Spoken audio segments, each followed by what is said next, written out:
following show is a paid program.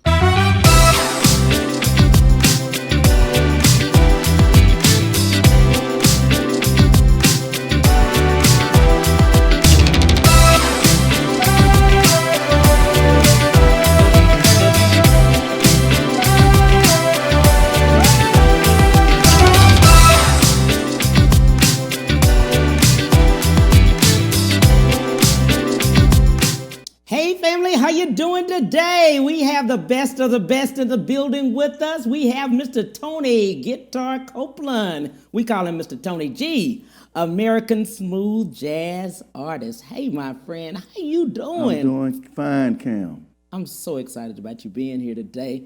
I'm telling you, in looking at everything you've done in 2020, you've done some good things. You had We Are One, Classic Moments, Get Off Your Neck. Man, you've done a lot of things. How did you get started?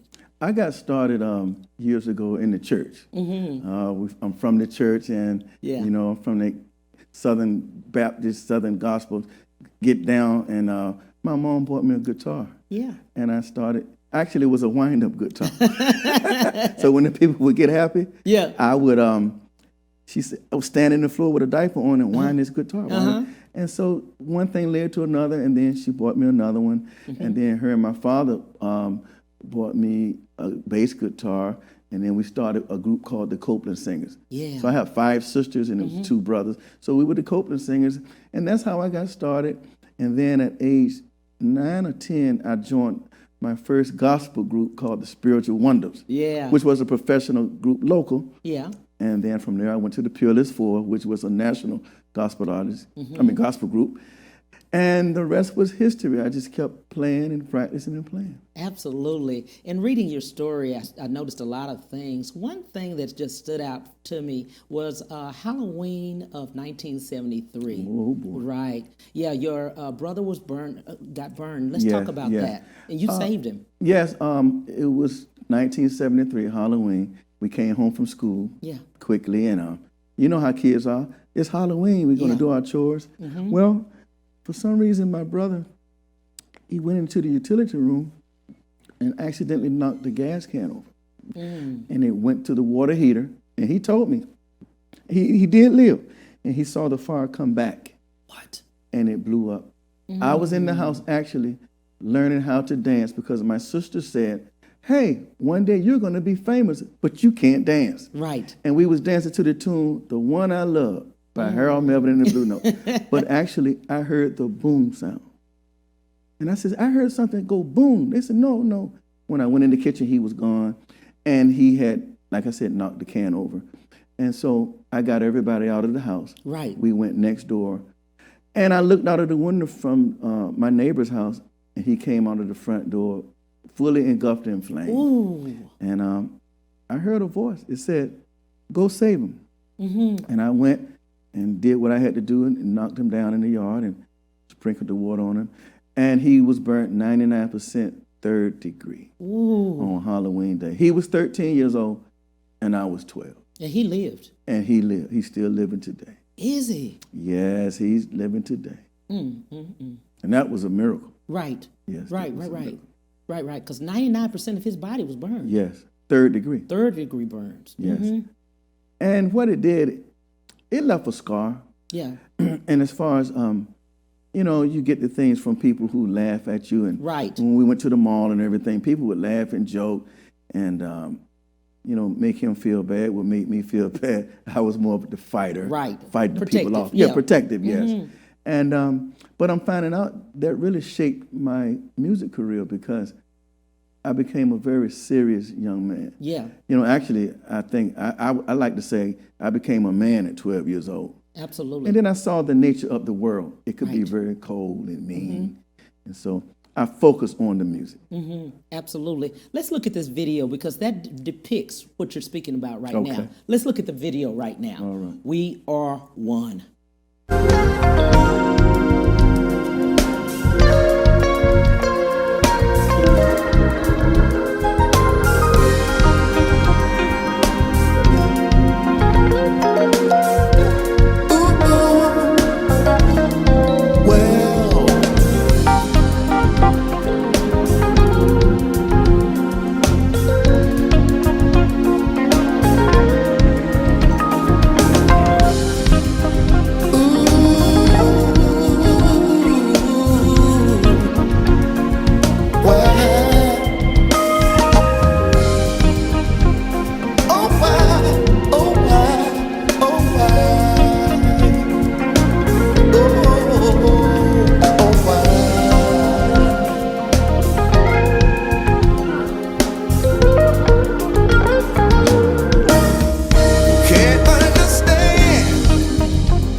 Absolutely. I love that. How did that come about, that song?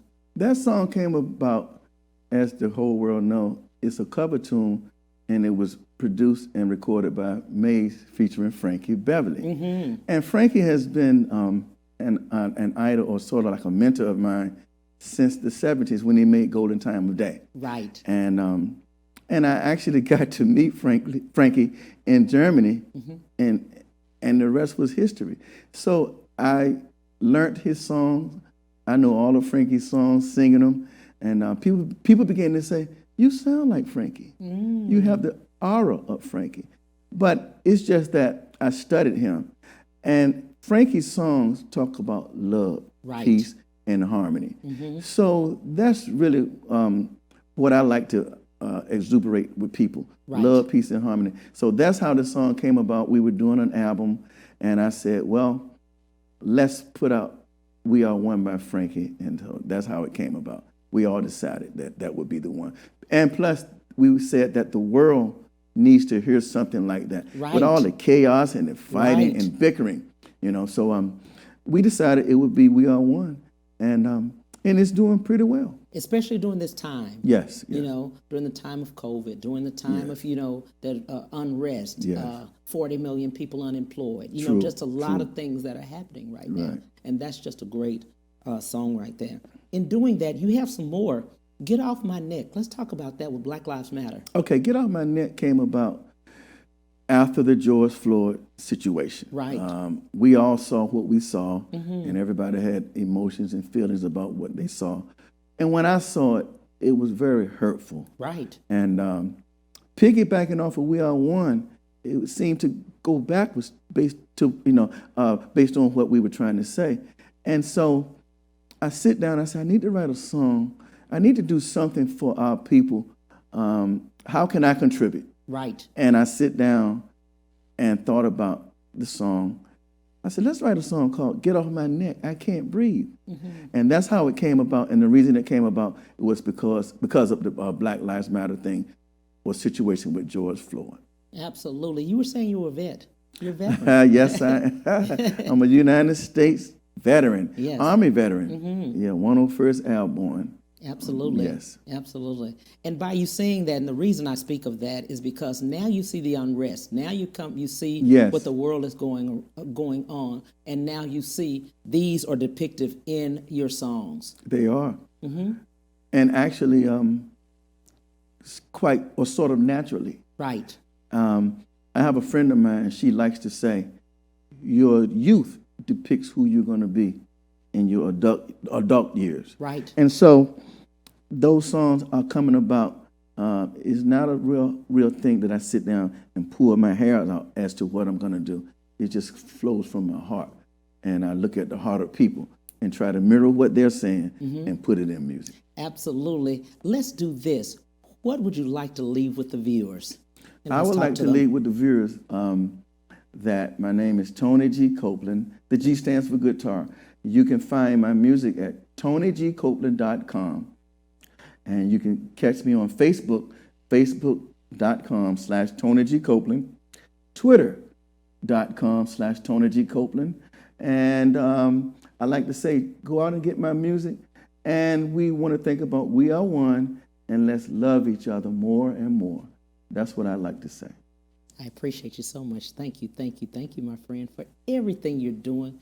Thank you for just giving the world more love, more being, us being together. We appreciate you. Thank you, Cam. Thank you so much.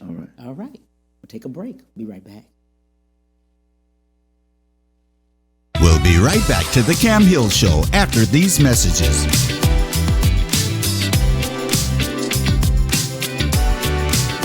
Move up at Ron Carter Cadillac. Drive the new 2021 Cadillac XT4 Luxury Collection for only $319 a month. The new 2021 Cadillac XT5 Luxury Collection for only $399 a month, both for 39 months lease with just $1 down. Or purchase either and enjoy 0.9% APR for 72 months plus bonus cash. Gulf Freeway, just 2 minutes south of the Beltway. Shop smarter when you shop Ron Carter.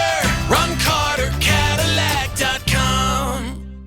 My prenatal promise is to make sure my baby is safe and healthy, because I know it is possible to acquire syphilis, HIV, or other STDs without knowing it. Getting tested is my very first chance to protect my baby. Doctors are required to give expectant mothers 3 separate tests for syphilis. If you're pregnant, ask your doctor if you're being tested properly for syphilis and other STDs. Congenital syphilis can lead to a miscarriage, stillbirth, or an infant death. Don't risk your baby's health. To find out more, visit myprenatalpromise.com.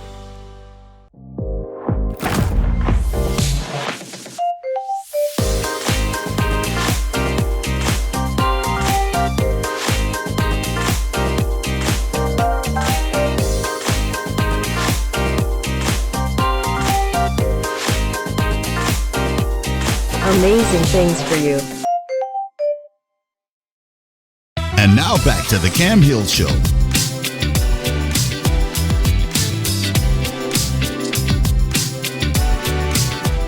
Hey family, how you doing? We have Miss Kim Gagne in the building, 2-time daytime Emmy Award winner, producer of the Steve Harvey. You've done Neighborhood Awards, executive producer for 6 years. My God, producer of Girlfriends Check In recently. Yeah. Lady, you've done a lot. I have done a lot. Now when you start reading it back, it's like I get exhausted all over again.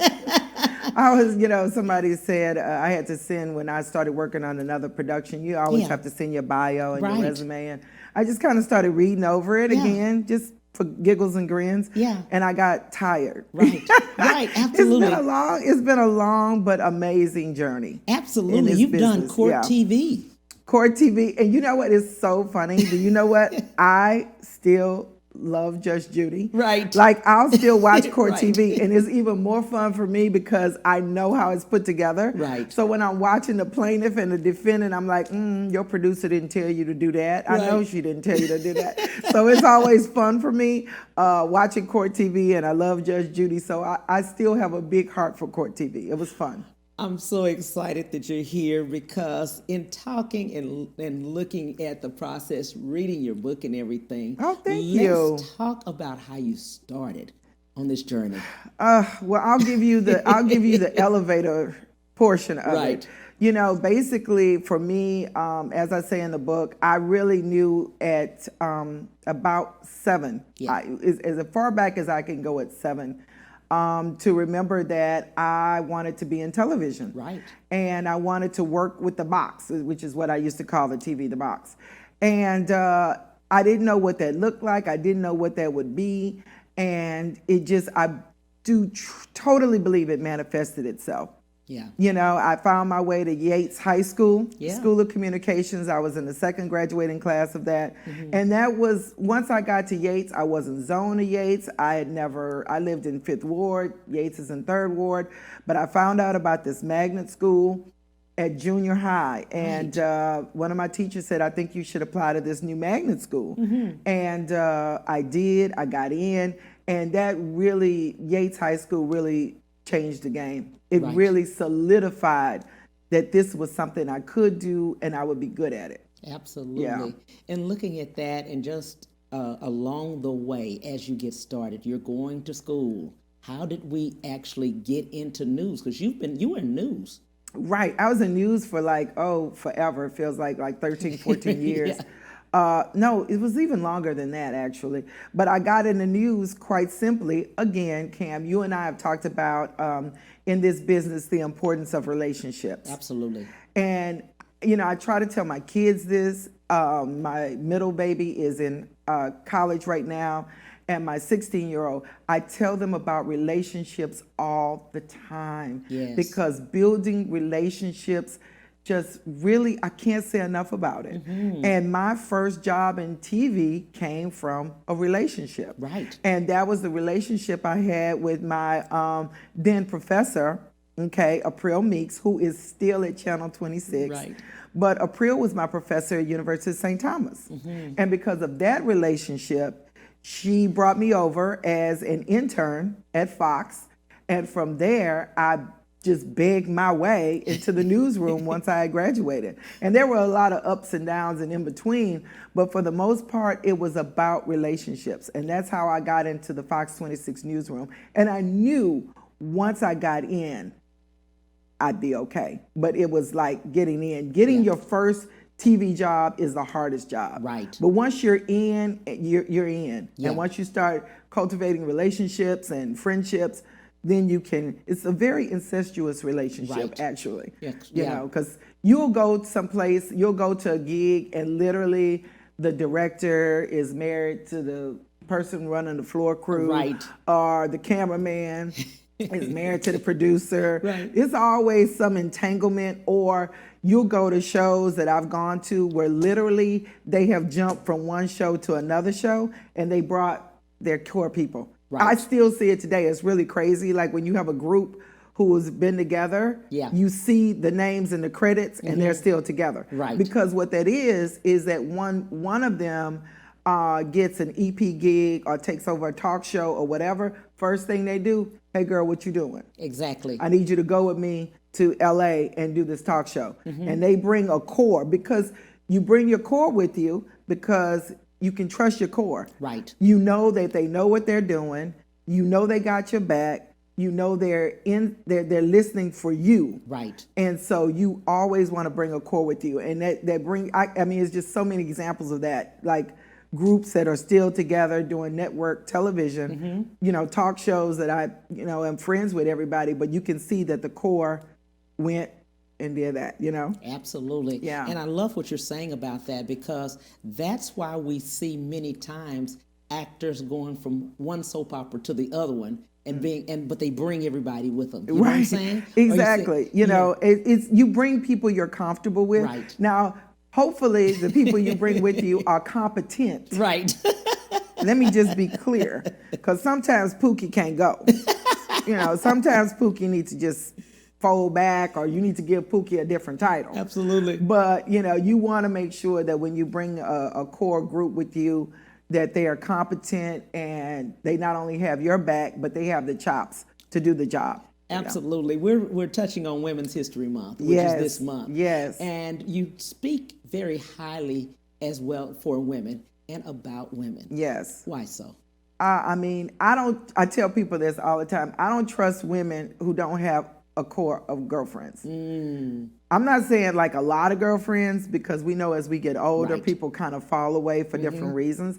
But I mean, really, it's something not natural when you don't have a good 1 to 2 sister friends. Right. That has been rolling with you for a minute. And so, yeah, I'm just real big on that, because I would not have made it through the pandemic without my sister friends. And they are literally like my sisters. Right. You know, they just roll with you. And I have a great group of friends that have been with me through different things, and some of them I talk to every day. Yeah. Some of them I may go months and not talk to, but when we talk, we pick right back up. Absolutely. So yeah, but women are very important to me, and I love my relationships with my sister friends. Yeah. I love that. In your story, you speak about the fact that you had a dream, and in speaking of your dream, you then had to leave and travel, and you had to leave your children here with your husband. Right. Wow. That's true. When I had finished up my gig at Channel 11, and I had done some other things, and this opportunity came, and it was crazy, really, how it happened. My sister friend, Kathy Sapp, who you know well, it was an EP.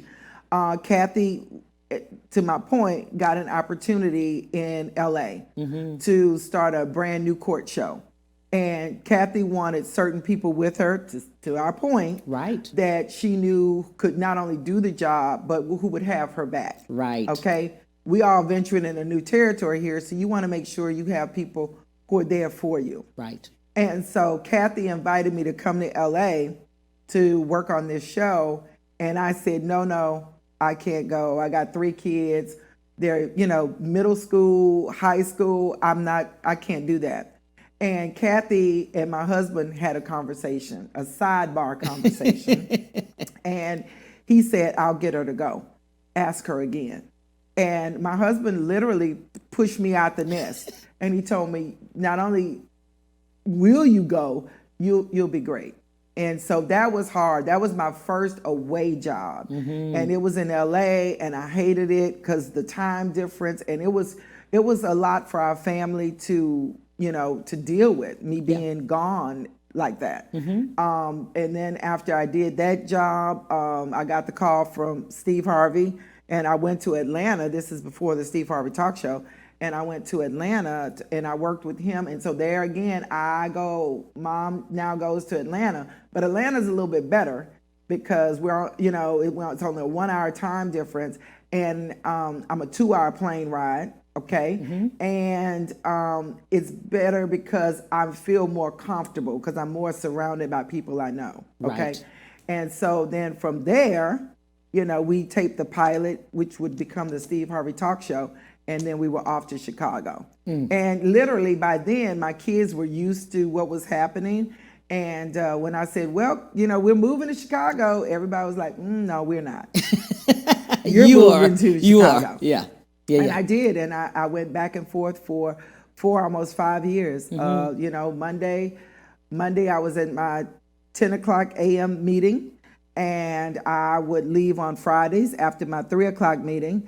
I would leave on Fridays. I would catch a cab to the train, from the train, takes you right to the airport. I'd catch a plane. From the plane, Emilian would be there. My husband would be there waiting to pick me up. Yeah. And I would be a weekend mom, and I would catch the 6 a.m. back to Chicago.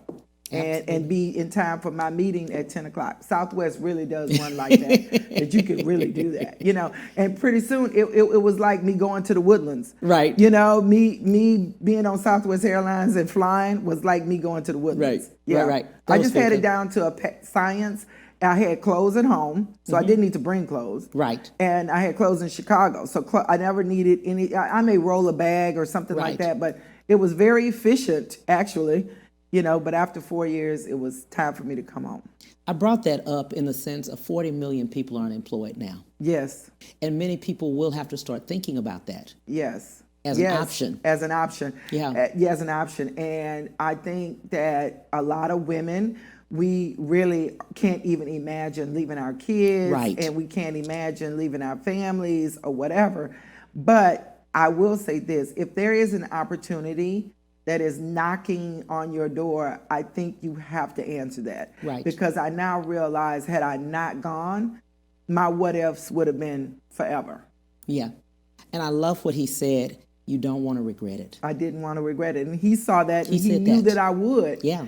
He knew that I would regret it if I didn't do it. And it was the best decision of our lives that we did. And we made it, And he was, people were like, you're leaving them home with their dad? And I'm like, he's their dad. Right. I'm not leaving them home with a Boston Strangler. Right. And he's not a babysitter. Right. That's their dad. And so, my husband stepped up and was Mr. Mom. And, he had 3 pickups and 3 drop-offs at one point. Absolutely. Yeah, and I would come home, and if I'm being honest, I would come home, and I was the Disney mom. Yeah. I come home throwing money. You get a Nintendo. You get let's go shopping. But during the week, he was really having to do the day-to-day. Absolutely. Yeah, and a lot of men just would not do that. Absolutely. I don't know that they would support like that. Absolutely. I would hope they would, but I don't know that everybody has somebody in their life who would do that. You started a PR firm.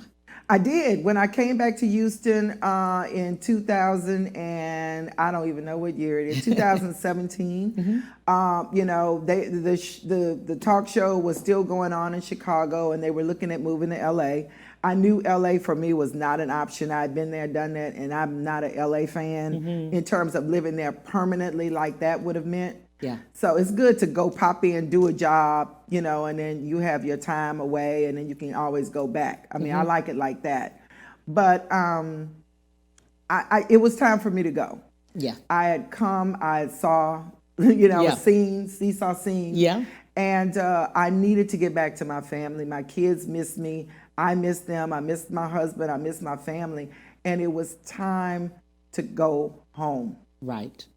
Which is hard because you're making a lot of money. Absolutely. So you have to really look at what that means and what does it mean to go home and what are you going to do when you get home. And that led me to Max Tech Communications. So I knew once I came home, Houston is just horrible when it comes to television and film. It just is. Let's just call it what it is. Let's not try to act like it's not. It can just do so much better, but that's another conversation for another day. Right. But I knew when I came home, I was going to have to reinvent myself. I knew I was going to have to find my own gigs. And, I was still open to travel, to do shows and things of that sort. But I knew that I was going to have to create my own lane. Absolutely. You have a book out. I do. How to Win. I do. A couple of years back. It came out, 2 years ago, Yes. I think? That's crazy. and right when I got home, my husband, once again, convinced me that I should write a book, that I had a story to tell. Yeah. And so the book was going to be just about being in television, a Black woman in television, what that looks like. And that's how it was going to be. Just a little something to put out there to, let the sisters know, Right. You can do this. You can make this happen. And next thing I know, I'm sitting there typing in the middle of the night. That's when I would, type. And I'm telling all my business. I'm telling all my business, all my family business, everybody's business. I just, Absolutely. and I'm like, oh, you telling everybody's tea. Yeah. But you know what? It was a part of my journey that I didn't realize how much was a part of my journey. Does that make sense? Absolutely. So by telling, how I grew up and some of the dysfunction around that and just the issues that I faced at a young age, how that shaped me to be who I am. And another thing, we were talking about shame. And once you, put it all out there, it's out there. You have a few pictures we'll roll real quick while we're talking. Okay. And also just knowing that during these pictures, a lot of the Emmy Awards. Yeah, Emmy Awards. We won 2 with Steve Your Harvey. book? Yeah. That's the book. Yeah. How to Win. And my last name is Gagne. Oh, that's a Be Good event I did. That's me in my office in Chicago. They gave me a birthday party. And that's me kissing my first Emmy when it arrived in my office.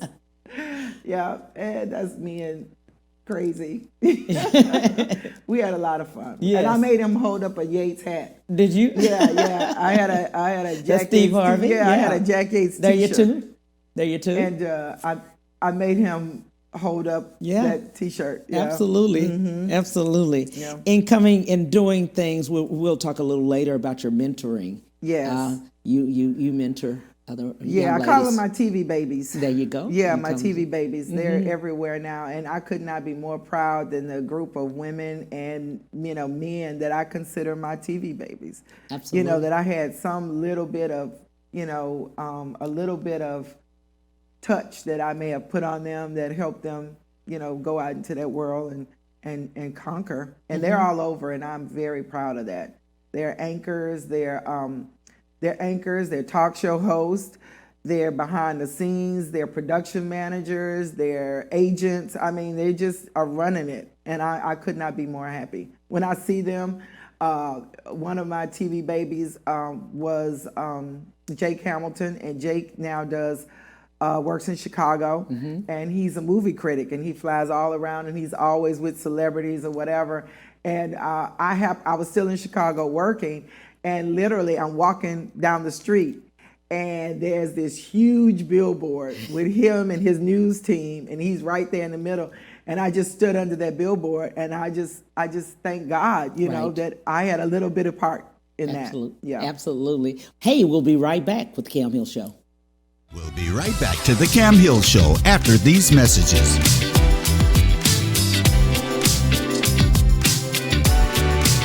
Move up at Ron Carter Cadillac with the new 2021 XT6 Luxury Collection with standard third-row seating for just $459 a month for 39 months lease with just $1 down. Or purchase and receive 0.9% APR for 72 months plus $1,750 bonus cash. At Gulf Freeway, just 2 minutes south of the Beltway. Test drive the new 2021 Escalade today at Ron Carter Cadillac. Shop smarter when you shop Ron Carter. RonCarterCadillac.com. My prenatal promise is to make sure my baby is safe and healthy because I know it is possible to acquire syphilis, HIV, or other STDs without knowing it. Getting tested is my very first chance to protect my baby. Doctors are required to give expectant mothers 3 separate tests for syphilis. If you're pregnant, ask your doctor if you're being tested properly for syphilis and other STDs. Congenital syphilis can lead to a miscarriage, stillbirth, or an infant death. Don't risk your baby's health. To find out more, visit myprenatalpromise.com.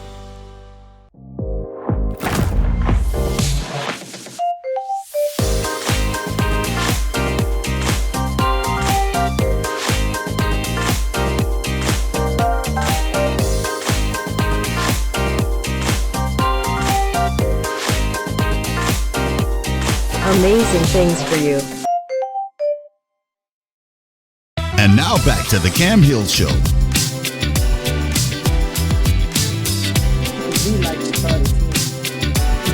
Hey, family, we are back with Miss Kim Gagne, and we are adding Miss Dee Brown.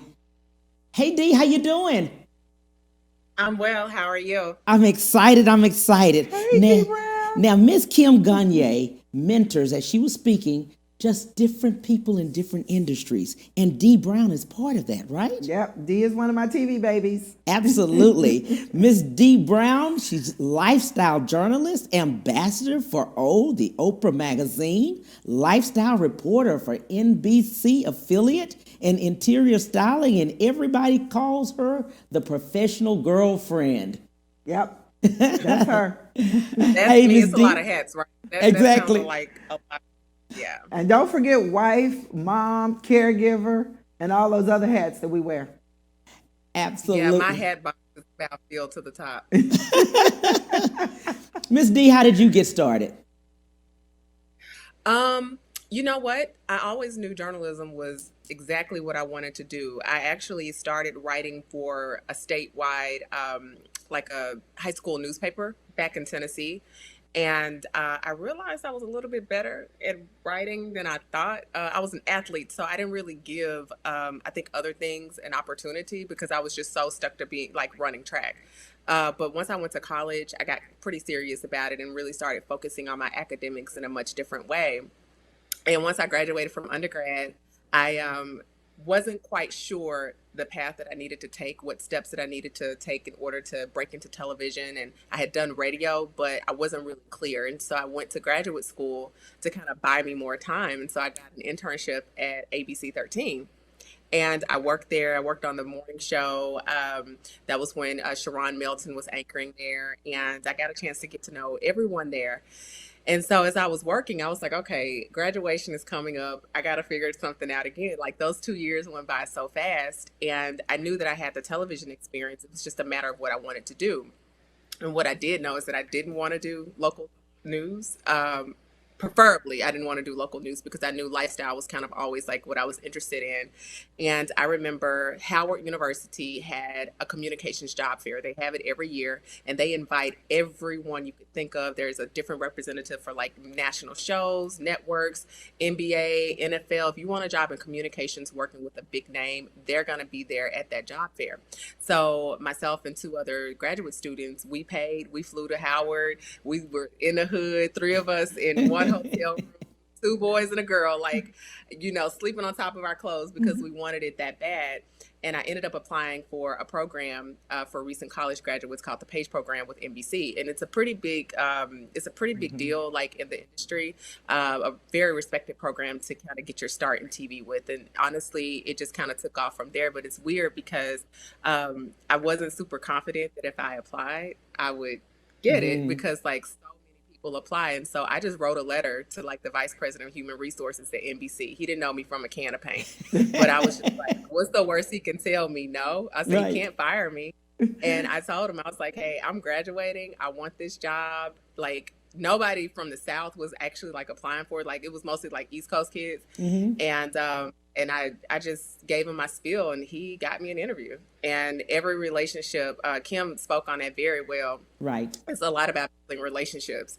And every job that I have had since I started in 2008 has been strictly from someone recommending me. Like I never had to do it the traditional way, although I'm not disrespecting it, but I've been very blessed. Absolutely. Miss Kim, how did you meet this young lady? How did you all come phone together? Call. From her cousin. My cousin Paul called me one day, and he said, hey Kim, he grew up in Memphis too, and they grew up right by each other, knew each other growing up. And so he calls me and he's like, look, Kim, he said, my friend Dee is permanently moved here to Houston. She and her husband, and she needs a gig in TV.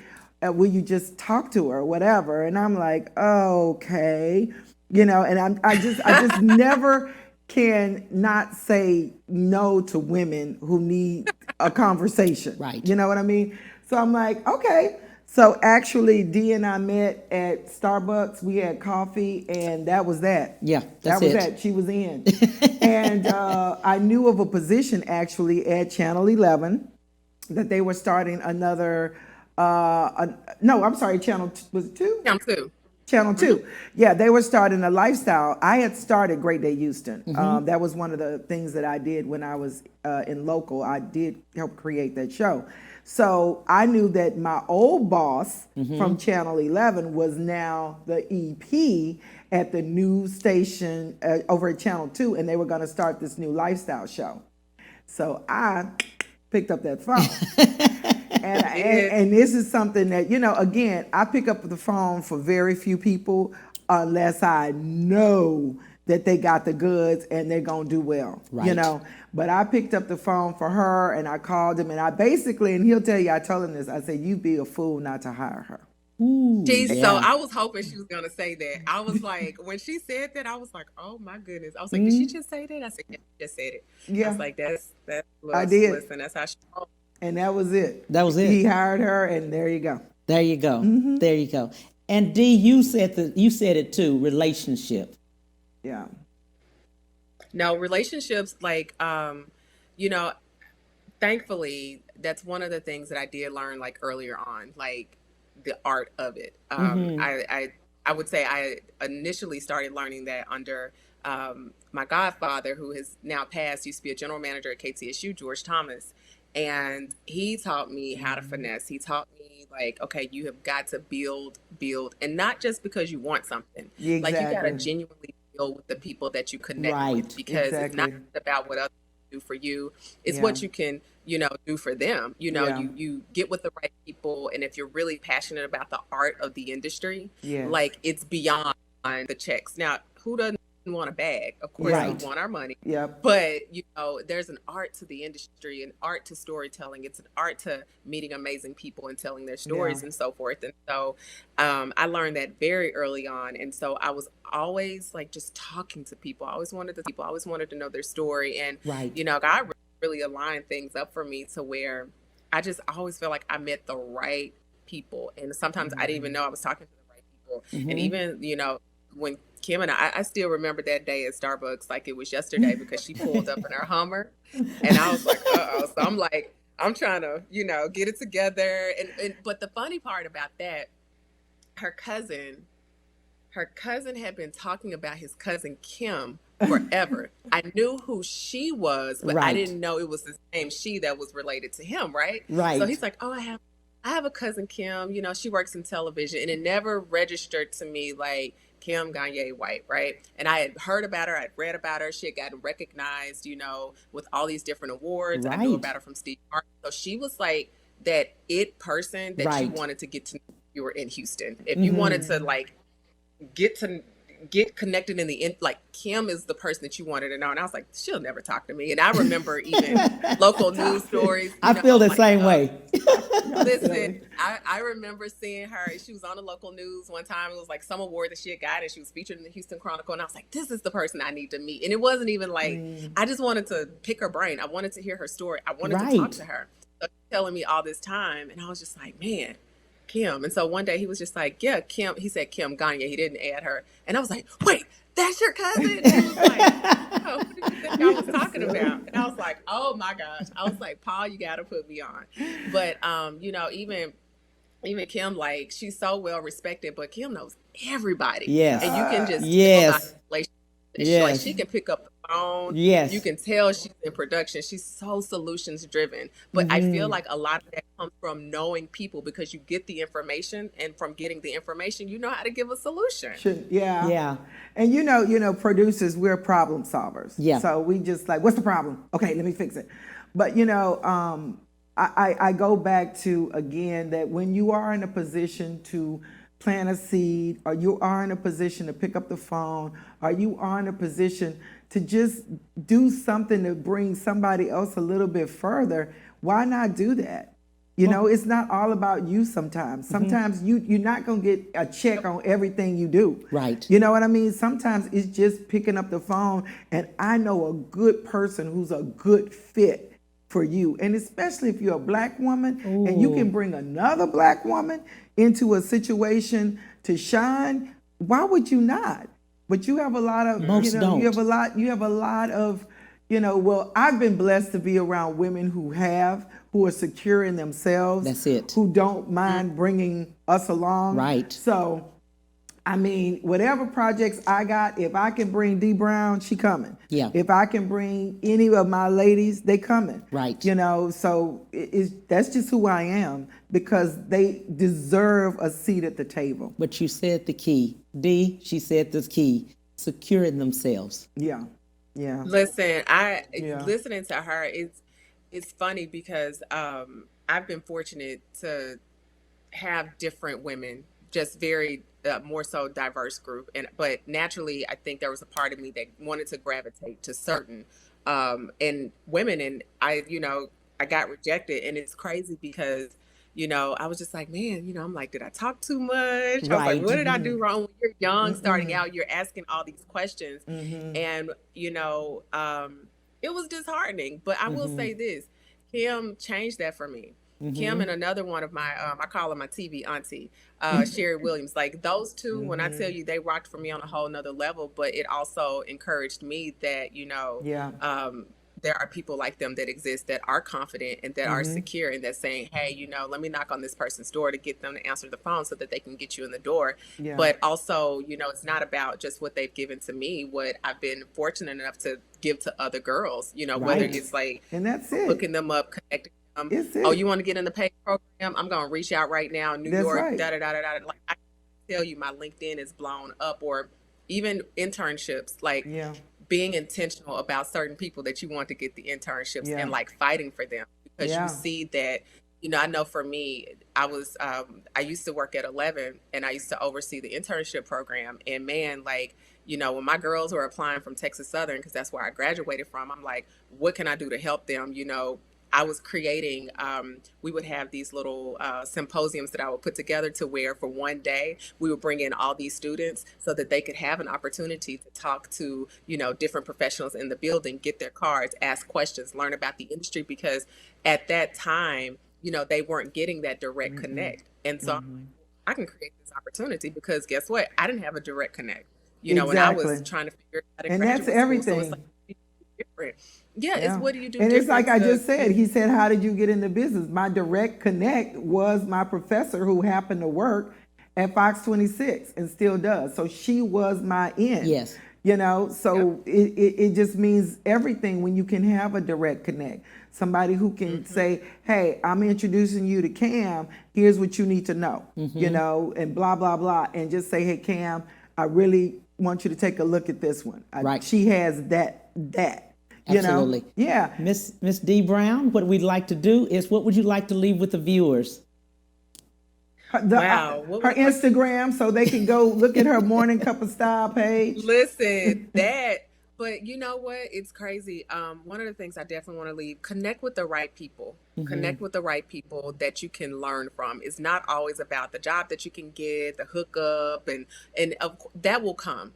Have pure intentions. Prioritize, but connect with the right people that understand the industry and that can really groom you. You really need someone like that, and don't become so overconsumed with where you're trying to get to. Just breathe, find the right people you can learn from, have the right intention and the right heart, and then be willing to pass along what someone planted for you.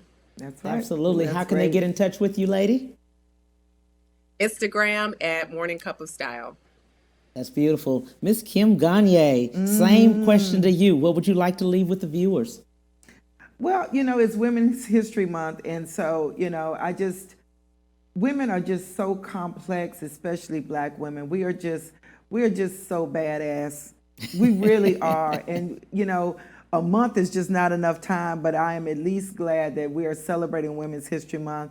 And we are so many things to so many people. We are the mom to the kids, we the wife to the husband, we holding down our jobs, and then we got, Susie at the job who telling us her problems. You know what I mean? We taking care of our parents, we're taking care of our girlfriends, we're trying to be good. We got a lot going on. So I just want us sometimes to remember to breathe and that you are enough. I love it. That's what I love telling women in this business. You are enough. Absolutely. How can they purchase your book and how can they get in touch with you? HowToWinBook.org. There you go. HowToWinBook.org. HowToWinBook.org. And they can get in touch with you there? Yeah, HowToWinBook.org. Absolutely. Yep. Or email me. Ladies, you can find me. Ladies, I appreciate you, Dee, and I appreciate you, Kim. Thank you so much for the opportunity. It was so much fun. I know. Thank you so much, Pete, for everything. Hey, we will be back 12:30 to 1:30 Central Standard Time. See you then. Bye.